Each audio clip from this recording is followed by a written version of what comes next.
will forever be a legend here at Tottenham. It's a massive club. Everything I do is for the long term. And still Ricky Villa. What a fantastic run. He scored. Gascoigne going to have a crack. He is, you know. Oh, he's there. Here's Lucas Moura. Oh, they've done it. The wait for silverware is over. Well, hello everybody and welcome to another edition of the Tottenham Way podcast. I'm Marcus Buckland, in the company this time around of Tom Allnutt of the Times and George Sessions from the Press Association. George is out and about, so there may be a little bit of background noise. Hopefully there's no Sylvester the cat sounds coming from my end of proceedings. We are, of course, hurtling towards the start of the Tudor period. Is this going to spark a golden renaissance? Or are we about to enter the dark ages? Certainly, Mr. Tudor couldn't have asked for a tougher start. It's Arsenal at home. Sunday afternoon, of course. Tom Allnutt, with the benefit of a few days to ponder the appointment. Does it make any sense? Lots of sense? Hi, Marcus. I think it makes sense, I have to say. I can understand why the reaction of lots of fans initially was to be slightly underwhelmed, maybe slightly, majorly trepidatious about this, appointing someone, I guess, fairly left field, not a kind of Spurs person, not a recognisable name, let's say that, in kind of Premier League context. But I think if you sort of look at qualifications, if you look at background and experience, I can see why the club have gone in this direction. I think it's very much a head over heart appointment. And that's not to say a heart appointment wouldn't have worked. It remains to be seen, right? Whether maybe an emotional appointment, one that the fans would immediately get behind.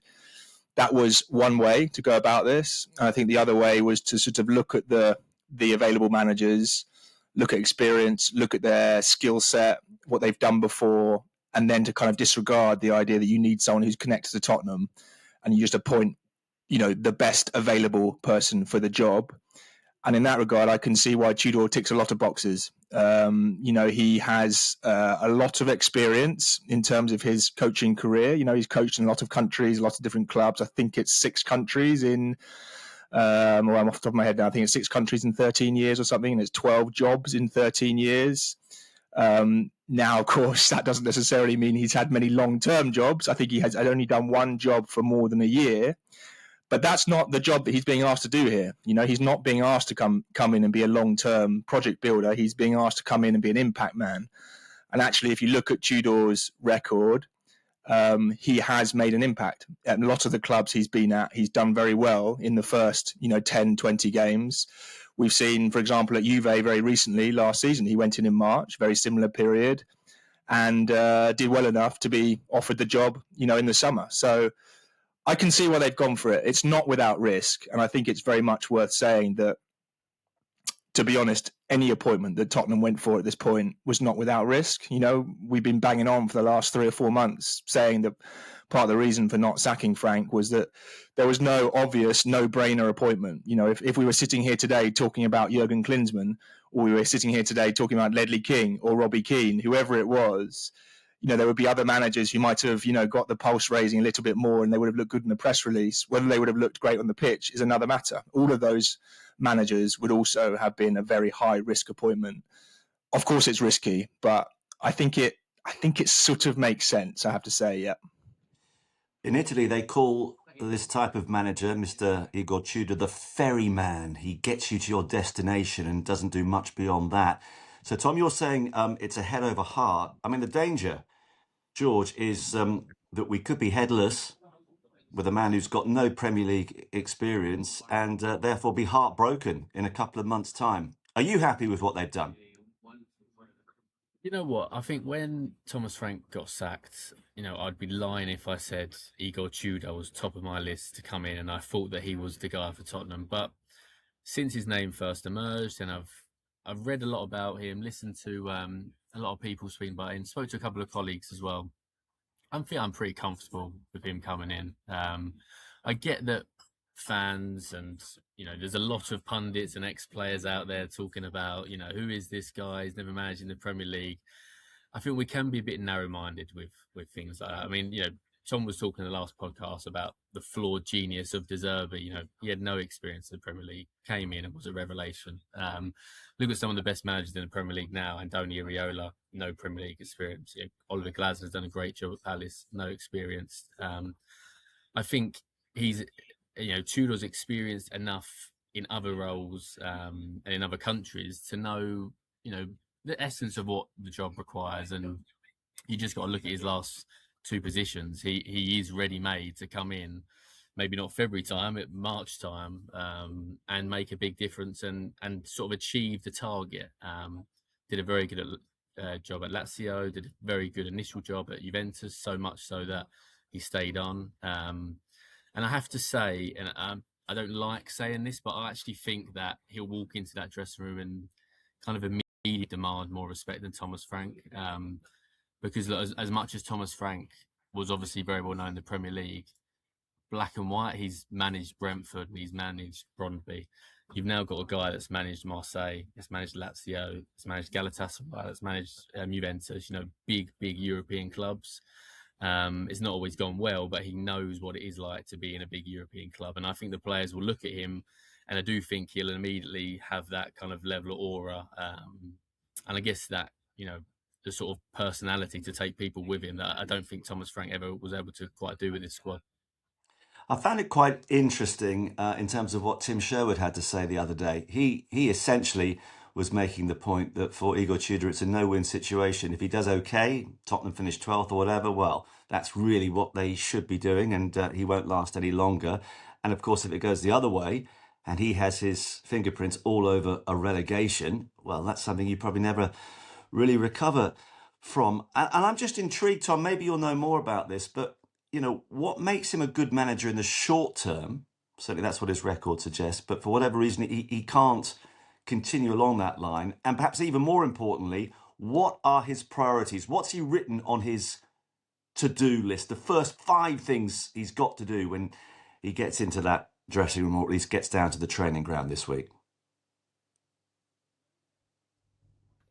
Yeah, I mean, I think, the most important thing is to kind of get the players enjoying themselves again. I know that's kind of cliche, but when we've been watching Tottenham in the last few weeks, I think you can see in the players' body language that they have been slightly worn down by what they're being asked to do, perhaps, and also just the results and the feeling and the kind of the tension around the ground.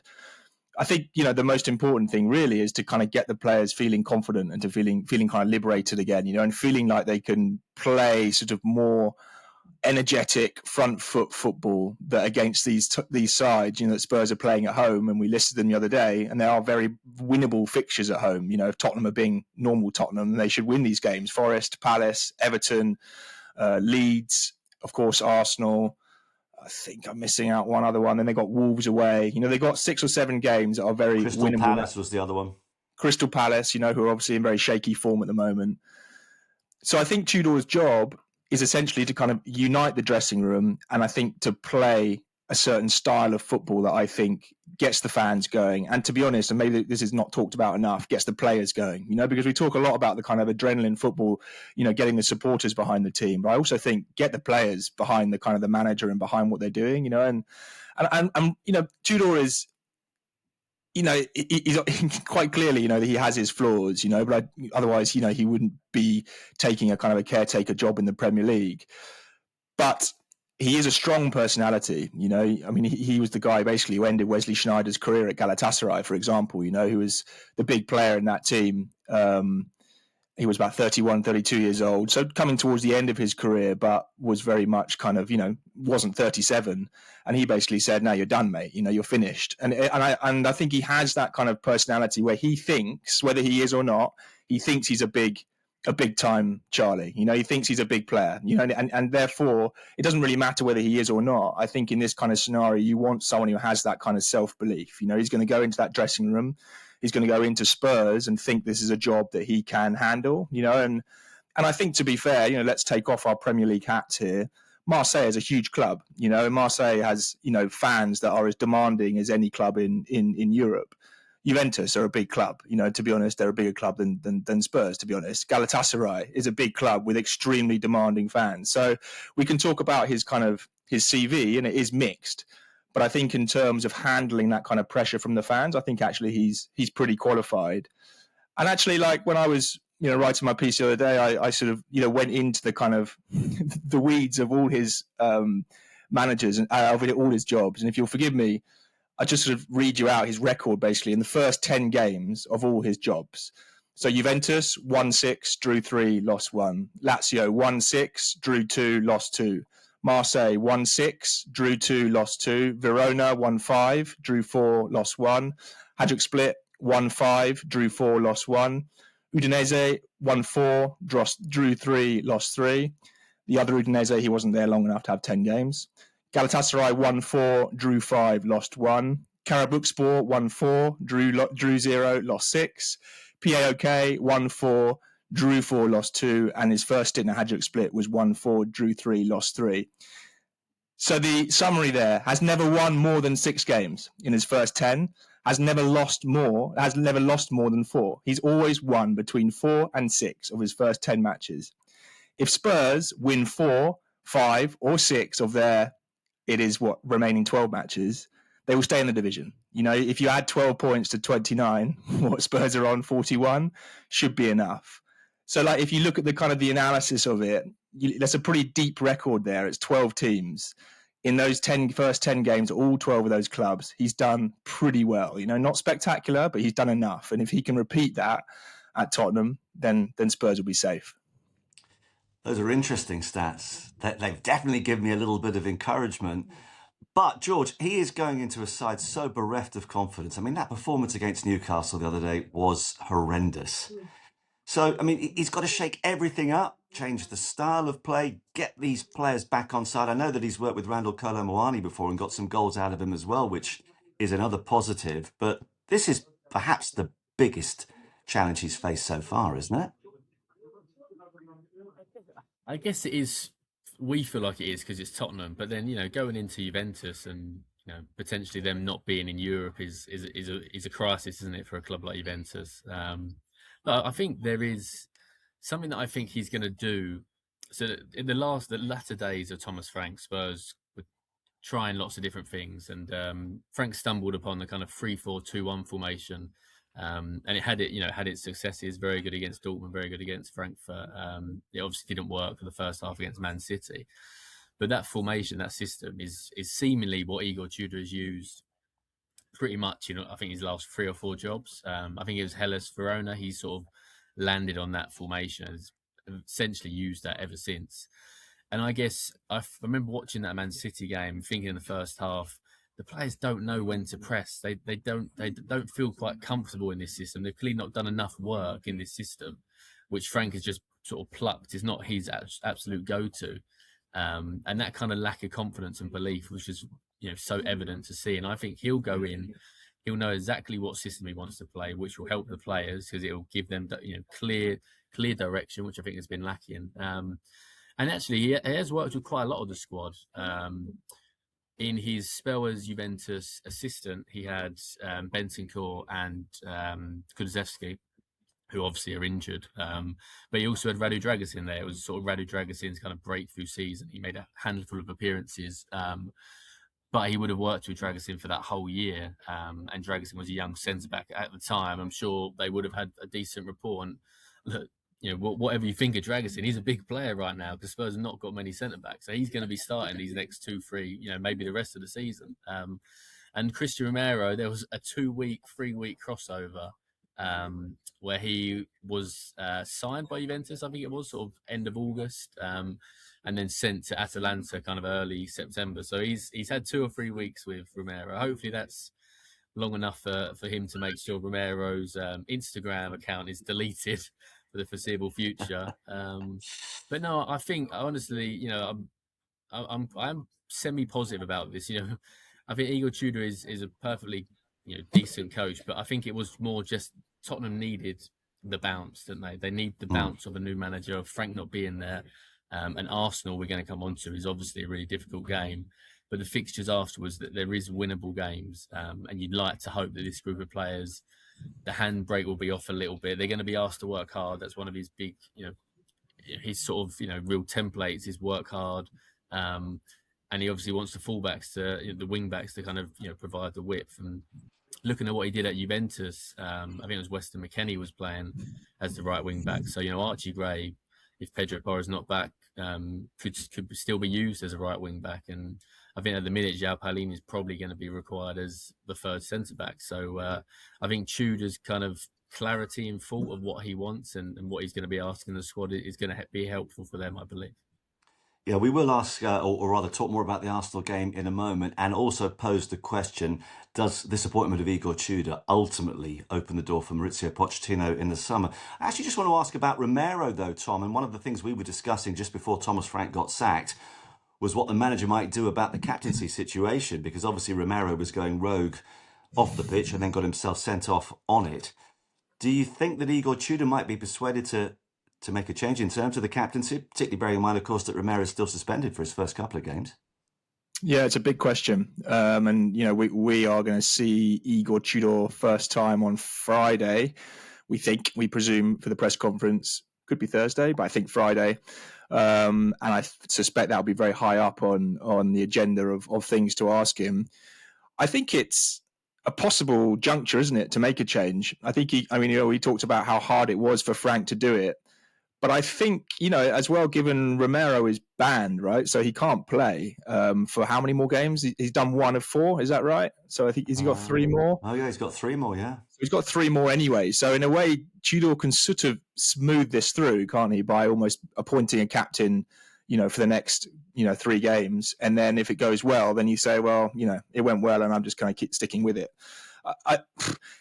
I still think there's a bit of a risk, in terms of Romero being there, being a big figure in the dressing room.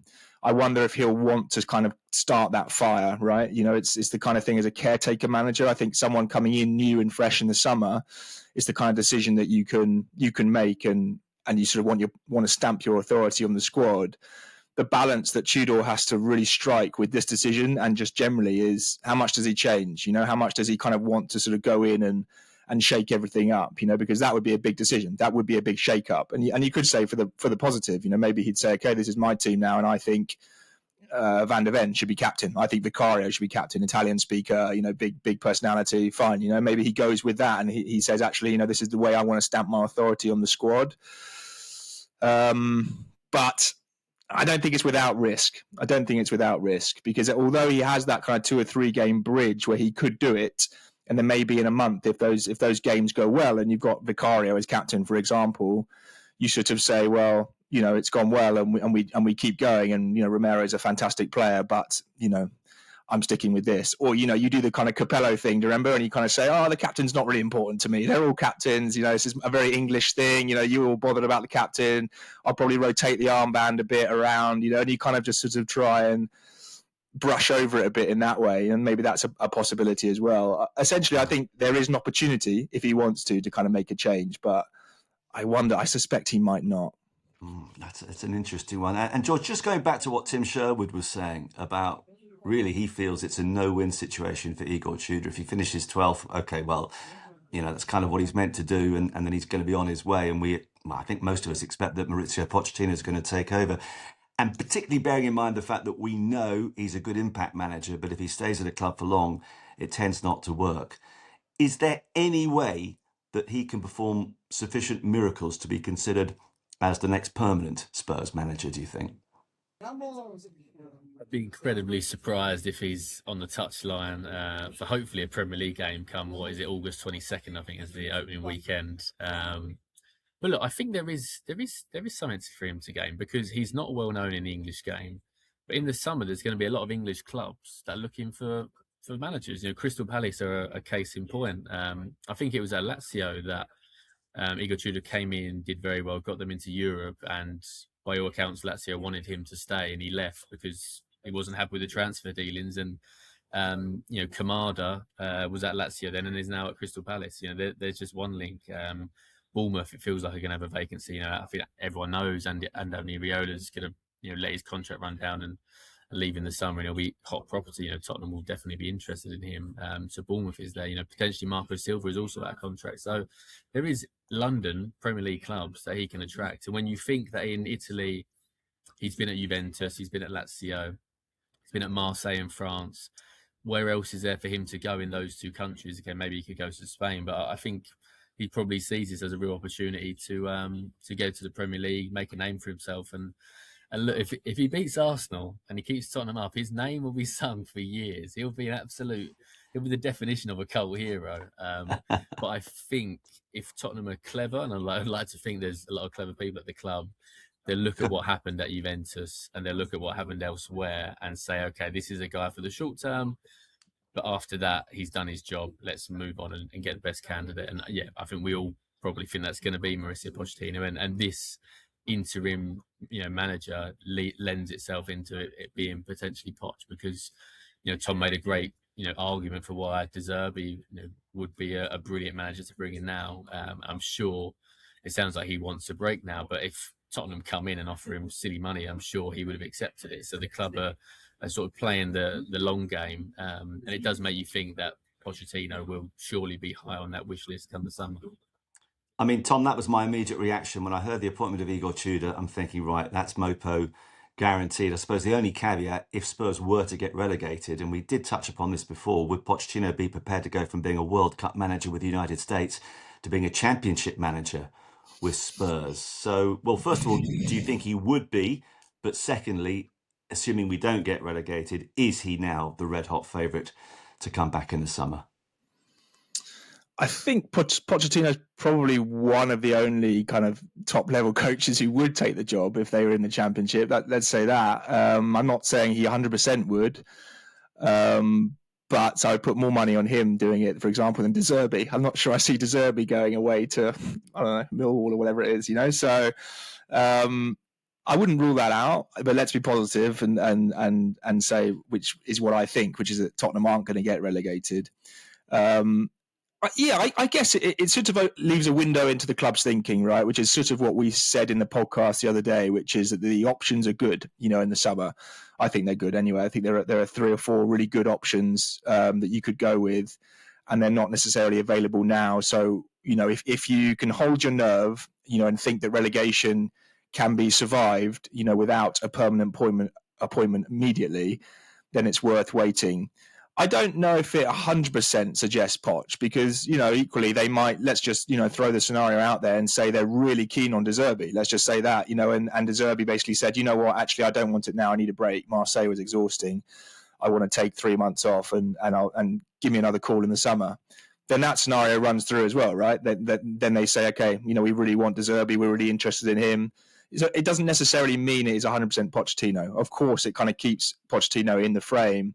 And you talk to people, and there are some people, I think, who basically think that Pochettino has been an inevitability for Tottenham now for a few months, and even the kind of holding on with Frank was slightly kind of directed in that direction, because the idea was, well, let's keep Frank until the end of the season when Pochettino will be available. There is that kind of school of thought, I think, if you kind of talk to people who are not necessarily in the club, but kind of around the game at the moment. But yeah, as I say, I think there are some other options in the summer, so I don't think it necessarily means it's Pochettino's sewn up at the moment. One thing I would say, and on the sort of idea of Tudor keeping the job, I agree. I think it is very unlikely. I suspect Spurs will be very wary of kind of what's happened before. Although I think it is worth saying, and I suspect this was kind of quite heavily dangled to Tudor in the negotiations, that the sort of the briefing that went round, earlier on Friday morning did emphasise, if he does well, he will be among the permanent candidates to be considered. And whether that was sort of, putting They've got to say that for his putting sake, putting a public kind of face on what they'd told him in private. I think that's probably part of it. I also thought that briefing was interesting, and I hope the club don't mind. I think it was interesting that they sort of felt like they wanted to kind of get out ahead of that appointment, because I suspect there was a little bit of a nervousness about the reaction. I think that's what that perhaps spoke to. The idea that we don't want this appointment to kind of come out of the blue and all the fans to be like, who, what, why? They sort of wanted there to be an explanation before that announcement came, which I think completely makes sense, by the way, to say we are looking for an experienced head coach. We wanted someone with a track record of having an immediate impact. So at least there was some context straight away, because the bottom line here is, guys, by the way, the reaction is important. It's one of those appointments where the instant reaction is actually important, because they need the fans behind this, don't they? I mean, we'll talk about how important the Arsenal game is, but obviously they want the momentum, they want the bounce, so in a way that is all massively part of it. I mean, how do you feel, Marcus? I'm interested in your opinion. I also think we should probably talk a little bit about just the two or three quite clear, major doubts here. We've sort of addressed the sort of positives of Tudor and why the club have gone for it, but quite clearly there's some major asterisks as well, aren't there? There are some risks. Well, the first thing I'll say, by the way, it's your fault, because you tilted me dramatically towards Roberto De Zerbi in the midst of our podcast last week. I was getting really excited about his arrival, and I actually think he would love to go to Millwall. That's just the sort of game he'd enjoy. And actually, looking at Millwall's position in the Championship, I think they're third at the moment. So, they could be in the Championship or maybe in the Premier League. He may be going to Millwall sooner rather than later. I mean, listen, let's be honest. It was from a Tottenham fan's point of view, a really underwhelming appointment. And I think you're absolutely right. They would have been nervous, the club. The way they did it was to try and sort of get people ready. And then the confirmation came in. He was certainly not, I don't think he was on anybody's radar, to be honest. But then you've done your research. You can see why, on paper at least, it makes sense. I just have to say that if he loses against Arsenal, it'll be important the manner in which Spurs lose, and we will come on to the game in just a moment. But if they lose abjectly, he's playing catch-up straight away. And then if you go and lose at Fulham, and maybe you have 2 or 3 bad results, the fans are going to turn so quickly, which I don't think necessarily they would have done with a more, quotes, favourable name. I'm prepared to hold fire here. It's ludicrous. We're all Spurs fans. We want the club to avoid relegation. We are going to get behind Igor Tudor.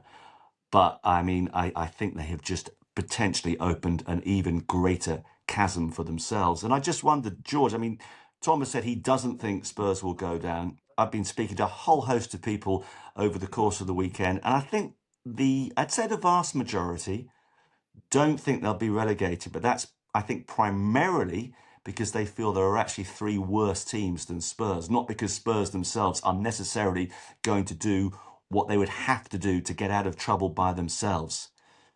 I mean, what's your take? Do you think we still are in really serious danger of relegation? But for the time being, Tottenham are definitely in serious danger. They're 5 points above the bottom 3. West Ham play Bournemouth the day before the Arsenal game, so it could be 2 points if West Ham win. So they're definitely in the relegation battle. I think I just felt the end days of Thomas Frank, it was hard to have that belief because we'd just seen the same pattern over a long time, and even those West Ham and Burnley games, I went into kind of thinking, every other season I would think, yes, Spurs will win these games, but I just have lost a bit of faith. And I think everyone had. I think the fan base had. I think the players had. And when you feel like that, it's hard to go to a stadium. It's hard to go into a game feeling really optimistic and positive. And that's why I think Spurs had to cut the cord. And now it is just a fresh start. And look, you've got to remember, for these players, I don't think we would say that they weren't playing for Thomas Frank in the sense of, they were still running hard, as he would often say, but they looked devoid of confidence. And I think, Igor Tudor will hopefully go in there and tell them, a bit like Harry Redknapp did in 2008, you're good players, guys. You're very good players. Probably you're not going to get top 7 now. I think it's 11 points to 7th, but you definitely shouldn't be 16th. And there is a lot to play for. Let's just take out Tottenham for a moment. Randall Colomani still thinks he can play at the World Cup. Dom Solanke still thinks he can play at the World Cup. Xavi Simons will want to be in good form for the World Cup. It's the same for, Mickey van der Ven and Christian Romero when they come back. I know people will say, I'm sure they'll put their feet up before the World Cup, but they're not going to not want to kick a ball and not going to want to go into the World Cup having been relegated with Tottenham. It puts their whole summer and their future, massively in front of the World Cup when they all want to be focused on the World Cup come the summer. So I think there's plenty for these players to play for. And look, I think Tudor, not many of us would have picked him, but it's probably worth saying his name was kind of being floated around Spurs a few months ago, certainly when Fabio Paratici was there. So I guess it poses the question, Fabio's no longer at the club, but this feels like his fingerprints are all are all over it. Is this Fabio doing Spurs a favour, or is it Vinay and Johan driving it, or are they driving it because Fabio recommended him in the first place? I mean, that's not a great look either way. Whatever way the club landed at him, it feels like Paratici was involved in one sense or another. But I do think Spurs' chances of staying up have increased now. Purely just from removing Thomas Frank from the situation, because it had got so bad and there was such a lack of belief. And I think looking ahead to that Arsenal game, I think it sort of is, I think it should be a really good atmosphere. I know it's Arsenal, but there isn't that sense that you've gone to the stadium and you're seeing a manager on the touchline that you've not got belief in. You've now got to get behind this manager, because if he doesn't succeed, Spurs are going down. So everyone needs to pull together. It's not the time to be worrying about long term and whether you think the manager's going to be a long time. Everyone's got to get behind him and get behind this squad now for the final 12 games. And I just wonder, Tom, I'm going to try and be optimistic here. Is this perhaps quite a good time to be playing Arsenal? I know they put 4 past Wigan inside 27 minutes in the FA Cup on Sunday, and that Eberechi Eze found his level against Wigan. Actually slightly concerned that, bearing in mind he scored a hat-trick against us earlier in the season, he came up with a couple of assists on Sunday. He's just rediscovering his form in time for the derby. But Arsenal have looked a little bit nervy of late. We know what the narrative is at the top of the Premier League. Manchester City are closing the gap there. They're starting to look a little bit cautious. So I think it's fair to say that in some ways, this is a good time in more ways than one for Spurs to be playing Arsenal, isn't it?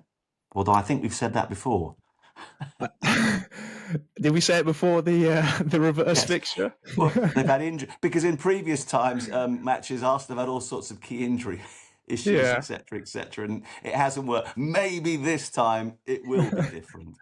I think it's fair to say it's maybe the least bad time of the season in a way, or at least for a few months, in that Arsenal is, still a very difficult team to play against, but they've looked less sure of themselves recently, I think. And you're right, the pressure on Arsenal is now higher than it has been for the whole season. I think this is the crunch moment for them, that perhaps everyone has been kind of anticipating and it's, been trailed for a long time. But at the beginning of the season, there wasn't the pressure because there wasn't the expectation. For the last 2 or 3 months, they've had such a big lead and City have been stumbling so much, there hasn't been that pressure really. And suddenly we've had the two things kind of coming together where Arsenal's form has been stumbling. They've got some injuries, particularly in the kind of midfield attacking area, which is doing them some harm. And clearly the gap is much smaller than it has been. It's 4 points now, I think, right? So, yeah. I mean, and to answer, to flip the question that you asked, George, are Spurs in a better position now than they were under Frank? Would Arsenal rather be playing a Thomas Frank Tottenham this weekend, or would they rather be playing a Tottenham under a new, in brackets, caretaker manager? And I think 100% they would rather be playing Frank's Tottenham. And maybe that answers the question in a way. Like that, suddenly there's an unknown about this fixture. I'm sure a lot of Arsenal fans would have been really sort of rolling their eyes when Spurs sacked Frank just before this game, because you never want to play a team who have just appointed a new manager, even if it is a caretaker, and even if it is someone most of the fans have never heard of. Like, there just is that kind of unpredictability and that sense of bounce, And I think George is right that the stadium, I think, on Sunday will suddenly feel like everyone has a singular purpose again, And I don't think that's been the case for this season. For so many matches, it's almost felt like there's been a little bit of Spurs fans have felt a bit torn, between, do we boo here? Do we tell the club we're unhappy? Do we tell the club we want Frank out? Do we cheer the team on? Do we kind of spur the team on to kind of keep going? But we don't want to make it look like we're okay with everything that's happening. And in general, I actually think the fans have been pretty good, like pretty positive in a lot of games where there's been very, very little to get behind. I know that's not the kind of external narrative, but even in that game against Newcastle, I thought in the first 20, 30 minutes, the fans wanted to get behind the team, but there is just nothing to get behind. The difference this weekend now is everyone knows the one thing is getting points on the board, getting the wins. It doesn't matter about the manager anymore. It doesn't matter about, what comes next, about the board, about Daniel Levy. It's just about how can we get behind this team to get the wins on the board. And of course, this weekend, there is, the double cocktail of winning not only, helps Tottenham survive, but it really, really damages Arsenal's title challenge. So I think, in that sense, it does feel like this fixture is slightly kind of boxed off. So, yeah. Yeah. Well, I think for me, obviously, to beat Arsenal, even actually to get a point on Sunday would be fantastic for all sorts of different reasons. But I think if Spurs are to lose, it's the manner in which they lose, which also is really important.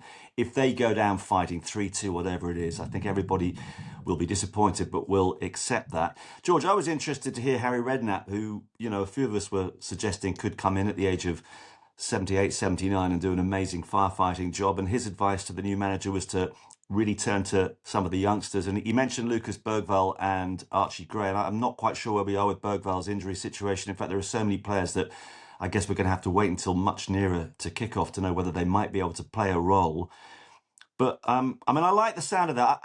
I do think there's so much potential at the club, and I'm intrigued. Now, I'd love to be able to watch Tudor go in and do a little one-on-one conversation with some of the players, in particular Jed Spence. I'd love to hear how he'd deal with Jed Spence. I'd love to hear how he'd deal with Christian Romero, what he says to the other key youngsters, the likes of Gray and Bergvall, because to me, they're the key in the long term, but I think Redknapp is right. I think they may also be the decisive ingredient if we are going to stay up this season. Yeah, I actually think it's really interesting. The guys you've mentioned are obviously the young players in Spurs' squad that are playing at the minute. I actually look at the two players that we've spoken about quite a lot during this pod that aren't first-team players, and that's Janai Byfield and Luca Williams-Barnett. And I'm not saying Igor Tudor is someone that develops young players, but he hasn't got many options. Spurs are going to be missing, 11 players? I think Thomas Frank sort of hinted a couple of weeks ago that Pedro Porro and Richarlison, in a dream scenario, are fit for this weekend. We'll obviously get a better update about those guys on Friday. But I'm just looking at Tottenham's bench the last time they played against Newcastle, and remember that now Wilson Odegaard suffered an ACL injury, so he's not going to play again. But the bench last time was Kinski, Souza, Byfield, Palhinha, Williams-Barnett, Olasese, Kalumwani, Tell, and James Rosewell, another under-21 player. And look at centre-back depth. If he is going to play 3-4-2-1, which it feels like he will, he's going to be playing Palhinha, Dragusin and Van de Ven for the time being. If anything happens to them, Janai Byfield will have to come on. And similarly, looking forward, with no Wilson Odegaard, if he is going to play the 2-10s, I think Luca Williams-Barnett has got a real chance of potentially coming on, not starting a game, I'm saying, but I think if Spurs need a goal, he'll look to his bench and probably think, I need to play this 17-year-old that's, an attacking player. And look at Juventus, he took over and Kenan Yilmaz was playing then and was doing well. But he was only 19, and he could have easily looked at him and thought, 19-year-old, not what we need in this situation. Let's put him on the bench. But he was actually a really vital player for him. So I hope that he does look at those young guys. And certainly this whole week he's going to have in the training ground, they've got a great opportunity to impress him. There's not many bodies there because of the injuries. Romero will be there, but he's obviously suspended. So those young guys have really got a big opportunity. And, hopefully, I think Kalumwani's an interesting one because they had a bit of a mixed time together, actually, at Juventus. Everyone's thinking, Kalumwani scored some goals at Juventus under him. It was brilliant. But actually, Tudor came in, put Kalumwani straight on the bench because Dusan Vlasic was available and fit. And then when Vlasic got injured, he brought Kalumwani in and he did finish the season well, scoring a few goals. But I sort of look at where Kalumwani fits in, unless he's going to play behind Dom Solanke. I think he might be a bench option to begin with. But I guess just looking at the team and what he could do, I think it will be the basis of a pretty decent team. It would be Vicario, Palhinha, Dragusin, Van de Ven. We'll say Archie Gray at right wing back, Spence at left wing back, Conor Gallagher, maybe Sarr, or maybe Sarr and Basuma, and then Gallagher and Xavi as 10s and Solanke. Or you can bring in Tell. There is some options for him, and I think the element of surprise is going to be big this week. Arsenal are not going to know what to expect from him. Tudor's going to have a whole week at the training ground. Arsenal have got, since Spurs played, Arsenal have played Brentford. They just played Wigan at the weekend. They got Wolves in midweek. Arteta was bemoaning at the weekend kind of injuries because Calafiori went off and Odegaard didn't play. Havertz is injured. Mikel Merino's out for a long time. They've got injuries. They've got problems, Arsenal, and famous last words. But I think it is a good time to play Arsenal. If Spurs can really go after them, I think the stadium will be a cauldron of noise, and that will make a difference. I'm getting excited. It's only Monday afternoon as we record this, and suddenly I'm buzzing. There's one name there you mentioned, George, and one player who I think has shown a lot of ability and didn't, I feel, get sufficient opportunities under Thomas Frank for whatever reason.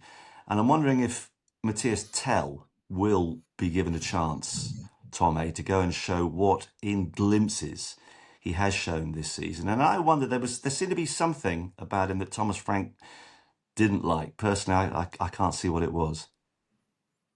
Yeah, I agree with you. You know, I think there isn't much kind of low-hanging fruit in this team. You know, I can't really think of lots of things that a new manager can just go in and think, okay, that's the easy thing, that's the easy thing. But one of those things, I think, is Tell. I do agree with that, Marcus. I think he has been low-key one of the better performers this season and perhaps hasn't got the kind of opportunities that he deserved. There was obviously the kind of Champions League, you know, to me, to you as well, which, to be fair, I don't blame Frank really for, because I think it was just a real problem of circumstances, but it clearly didn't help Tell's situation, his confidence and his kind of feeling of status in the squad.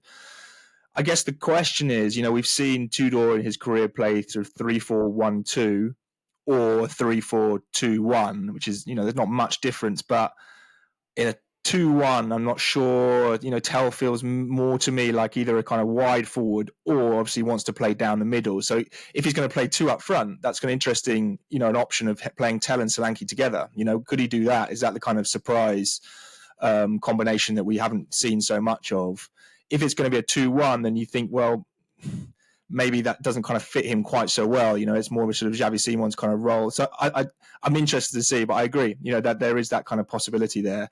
In general, with the formation, I actually think it sort of doesn't, you know, it fits all right. I mean, I think we always think with back three, it sort of makes you nervous because the majority of teams in the Premier League play back fours.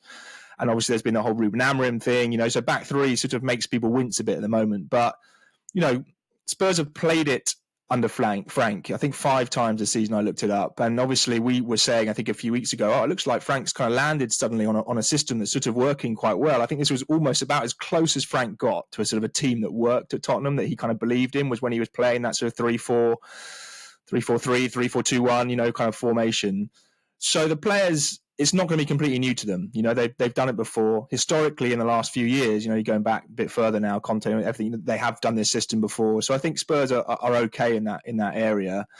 I guess it's just that, yeah, it's just that depth, isn't it? You know, George is right. When he names that kind of front, that first 11, you think, yeah, that's fine. You know, that's a good team, but it's the bench. You always look at the Tottenham bench. They've always got 1 or 2 changes and that's it. You know, everyone will be talking this weekend about, look at the Arsenal bench. You know, they'll have 5 or 6 players there who'll just go straight into Tottenham's starting lineup. That's the problem. You just hope that Tudor doesn't get hit by 2 or 3 more injuries. You know, he needs players coming back, not going out in the next few months. That's going to be really important. Yeah. There's one other thing I want to ask you both about before we go, and I'm mindful that, you know, as writers, you're not going to criticise a fellow journalist. And as I said on social media, this game is all about opinions, and everybody is entitled to one. There was an article from Alison Rudd a couple of days ago, very strongly defending Thomas Frank and saying that basically he is, you know, a brilliant manager and he should be snapped up now by just about anybody. And We've discussed this, but a lot of Spurs fans feel as though the media has been very soft on Frank, although, George, you always get immediately absolved from that particular accusation. But where does Thomas Frank, do you think, find himself now? And is it only a matter of time before he bounces back, confidence intact again, and does a good job at a middling side? Or is he actually good enough, George, do you think, to get another big opportunity somewhere? I think Thomas Frank will fall in the category of plenty of other good coaches, of being a Roy Hodgson, being a Graham Potter, being a Nuno Espirito Santo, even David Moyes to an extent. You know, these are good coaches that, you know, they. But nothing bigger than that. Nothing bigger than that. I don't think so. No, I think when you go to a club like Tottenham, and I don't want to keep the man masters down, but, you know, the record speaks for itself. 2 Premier League wins in 17. You know, he's left the club 5 points above the relegation zone. They've got worse than last season, and I think the squad is better. So I struggle to see how any big European club is going to look at that and think, all right, yeah, that's the guy for us. Yeah, I just think it's a step we've seen plenty of times. Tom referenced his own article, quite a few months back now, I think it was, but the step up from mid-table to a top 6 club, and it's just a big step to make, and not many can do it. And Mauricio Pochettino did do it, and the key for him was he was playing a brand of football that made the transition seamless. Essentially, is what gives me it's what makes me very intrigued by Andoni Iraola. I have to say, I think I am on the Poch bandwagon, and my heart is saying Pochettino, but there is part of my head that says Andoni Iraola is a wonderful, wonderful coach, and his team play brilliant football, and I think it could scale up a lot better than Thomas Frank or Marco Silva or Oliver Glasner. Those guys I've just mentioned, those three, Glasner, Silva and Frank, they're all good coaches. They'll probably go bounce between their own clubs, Palace, Fulham and Brentford, and all do really good jobs. And look, Thomas Frank might go to somewhere like Palace next season. It won't be good for Brendan Johnson, but you could well get them in Europe, and everyone will be slagging off Tottenham fans and saying we were wrong. But the eye test told us that we weren't wrong, and we saw enough, and the players and everything. It wasn't the wrong decision to get rid of Thomas Frank. It just didn't work, and look, it's a game about opinions, and yes, you two will disagree with me, but for me, no. I think Ange should have got this season. Given just the financial outlay more than anything else, Spurs spent so much money getting rid of Ange, spent so much money hiring Frank's team, and they've got worse than last season. So it just goes back to that initial point. Give Ange this season. If it doesn't work, you sack him in October, November, and then you get an interim, and then you get Pochettino back. And I always just couldn't believe. Well, for me, Thomas Frank didn't move the dial enough for Tottenham to make that decision, but they did. It hasn't worked, and hopefully this time next year we're hopefully Tottenham are not going to be in Europe, but hopefully we're talking about a brilliant Tottenham team and a young squad that's developing under a really good manager, and maybe Pochettino, maybe Iraola, who knows. I just found Alison Rudd's article really interesting because she painted the argument that the one big doubt about Frank before he went to Spurs was the fact that he had not sampled life at a bigger club. Well, he has now done that, and that he was incredibly unlucky. I know Ange Postecoglou had the injuries as well, but Frank was bedeviled with injury problems right from the word go. And you can certainly argue that the club did not support him sufficiently either in the summer, when they knew that Maddison was out perhaps for the whole season. We didn't know how long Kulusevski was going to be out for. And then in January as well, when they were making it pretty clear they wanted to keep him, they were desperate for him to be successful if possible. But with all due respect to Conor Gallagher and young 19-year-old Sousa, that was it. So maybe he's, I'm not trying to be a great defender of Thomas Frank. I do like the guy and I wanted him to be successful. But I just wonder whether maybe if he was to be given another chance at a relatively high level, the experiences that he's stored up for himself over the past 8 or 9 months could make a big difference. Yeah, I mean, I know Alison very well, and I should say that she knows Thomas really well, and she covered Brentford a lot. She knows his backstory better than anyone, and better than I do. And I think she comes from it from an angle where I think a lot of us are recognizing all the kind of context around Frank, and maybe, in the short term, of course, you look at all the performances, you look at where they are on the table, and I think most of us would say that the position basically became untenable, and it was the right decision to fire him. Equally, I think Alison is saying what a lot of people in the game are saying, which is that Frank will have no problems getting another job. There's not going to be a sort of a 2 or 3 year hiatus where everyone thinks that Frank is damaged property. Like, he will get we talked about how difficult it might be for Tudor to get a job in the Premier League. Frank will get a job in the Premier League, next season, and it will be a good one. It's not necessarily going to be a kind of top 5 or 6. I tend to agree with George on that.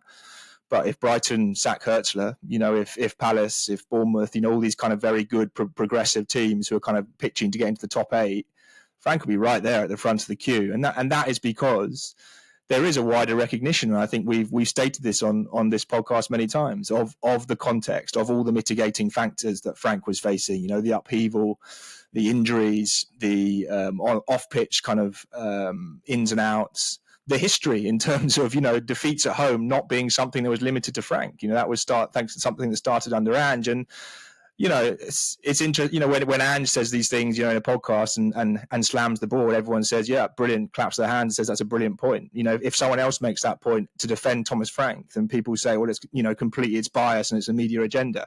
These points stand. That it's fine. I know in this kind of this environment now, you have to be black and white. You have to be, I am an Ange person or I am a Thomas person.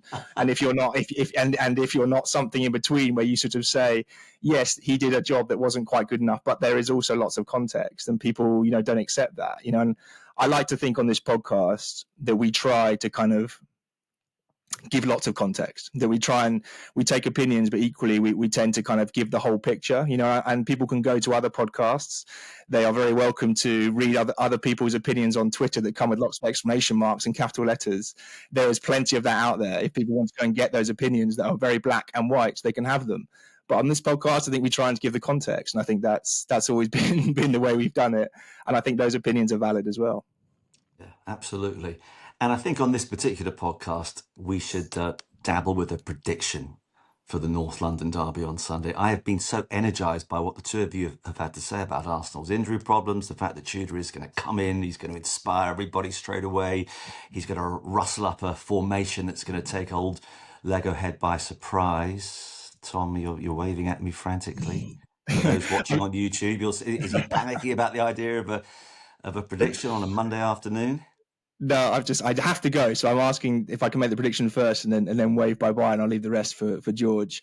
I think we have to be positive, don't we? It's a new era. If I was betting my house on this result, I have to say I would not put any money on Tottenham winning this game. But let's be positive, and I think with the vibes, with the Tudor era getting underway, I think they might sneak something. Let's go for a 2-2 or something like that.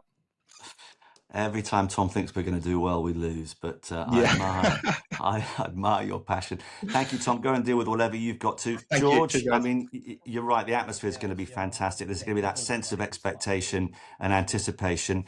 Can we get anything out of it, do you think, realistically? I'm feeling madly positive. I'm sort of torn between a draw and maybe even saying Tottenham win. Hang on, bearing in mind we've won 4 home games since November of 2024. Now you're tipping us to beat Arsenal. I just think that you might see a team sort of. I feel like you might see a club revitalise. And look, I didn't think Thomas Frank was the right man, and I think it was the right decision to get rid of him. I don't want to be so negative on him. There's so many issues at Tottenham. He is not the only one, but I just feel like he was sort of sucking the life out of the club these last few weeks. We all didn't know what was going on and where the club were going. I just think you might see a real release. And I really do think that Arsenal coming here, having played this will be their 4th game in 10 days. I think they're going to be tired. I really do. And I think that it's sort of a game for Xavi Simons. In the summer, it was Eze, wasn't it? Spurs could have got Eze. They were too slow. He went to Arsenal.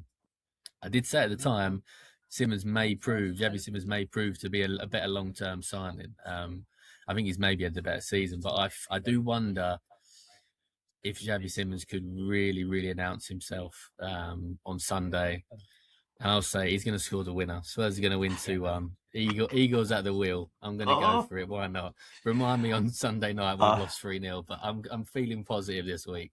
I love it. I will remind you, but I think, I hope, as I said before, if we lose, I hope we lose with style. I mean, that is possible. I would love Eze to be outshone by Simons, assuming that Eze starts the match. And there should be a great atmosphere. Let's believe. Let's try and find a way to make something out of what has been a dismal season. We've still got the Champions League as well, of course. But George, thank you very much. That's George Sessions from the Press Association. Tom Allnutt rushed off. I don't know whether he's got a breaking story. If he has, it'll be in the Times sooner rather than later. I'm Marcus Buckland. Don't forget you can catch us on YouTube, Instagram, Facebook, TikTok. We're everywhere these days. Keep your questions coming in as well, because we are going to do a Q&A. We've had to put it back a bit because of all the breaking news over Thomas Frank sacking and the arrival of Igor Tudor. But at some point, hopefully in February, we'll do a Q&A podcast as well. We've already got a lot of great questions from you. And enjoy the game on Sunday, as always. Come on, you Spurs.